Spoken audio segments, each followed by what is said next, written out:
Язмыш җыры. Язмыш җыры меңдә бер көй икән. Сыймый икән әле аңа да. Искерми дә үзе, туйдырмый да.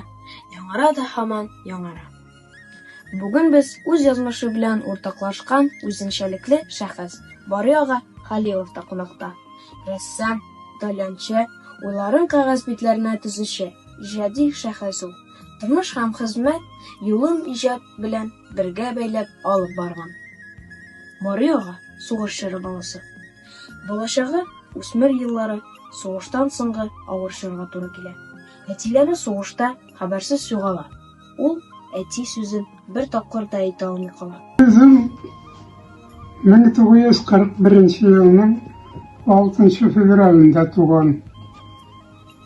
Акрас мин тугач, әти мине туганны күреп кенә сугышка китеп барган. Авылдагы 7 еллык мәктәпне тәмамлаганнан соң Олы Нәрсә мәктәбендә урта белем ала. Хезмәт юлы большевик колхозында бригадир ярдәмчесе булудан башлана егетнең. Аннары электромонтер, комбайнда ярдәмче булып та эшли. Мәктәп елларында каләм тибрәткән егет, район һәм өлкә газетларының актив хәбәрчесе була. 1959 елның көзендә ТССРның авыл һәм эшче хәбәрчеләре 3нче республика съездында делегат итеп сайлана. Биредә актив хәбәрче булган егеткә мандалина бүләк итәләр. 1960 елны армия сафларына алына. Ракета гаскәрләрендә хезмәт итә.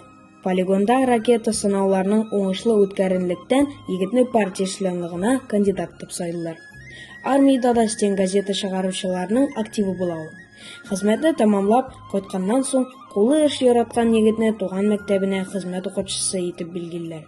1965 елның апрелендә Саба партия райкомы юлламасы нигезендә Саба районының Җиңү байрагы газетасында хатлар бүлеге мөдире итеп куялар. Иҗадилык һәм кырыс хезмәт. Булар бер-берсенә капма-каршы кебек. Барый ага, хокук саклау органнарындагы хезмәтегез ничек башланды? Тагын бюрога чакыралар. Егетем, менә ди, шундый мәсьәлә, сезгә кагылышлы. Безгә участковый инспектор кирәк. Менә шул 5 синең була, 2 совитың була инде. Ишәү совитың була. Участковый инспектор кирәк, безгә сені шунда билгеләдек. Һәр чак мәшәкатьле, тынгысыз хезмәт. Тормыш уртасында кайнап, төрле кешеләр белән тыгыз аралашып эшләргә, тәүлекнең төрле вакытында килеп туган хәлләргә әзер булырга һәм иң мөһиме, шундый авыр хезмәт шартларында үзеңә кеше булып кала белергә кирәк. Күп еллар гаделлек һәм иминлек сагында хезмәт куйган Барый аганың күңел матурлыгы Исаның картиналарына күчкән. Дөньядагы 100 төрле уен коралы арасында гармун безнең халык өчен җанга иң якыны, кадерлесе булып кала бирә. Тальян моңа йөрәк кылларын тибрәтеп, өлкәннәрне яшьлегенә, яшь җилкәнчекне хыялдагы ерак офыкларга алып китә. Барый ага, Тальян гармунда уйнарга хәвәслек каян килде сезгә? Тальян гармунда уйнарга шул мин башлангыч классларда укыганда шул 1-2 класслар тирәсендә булганмындыр.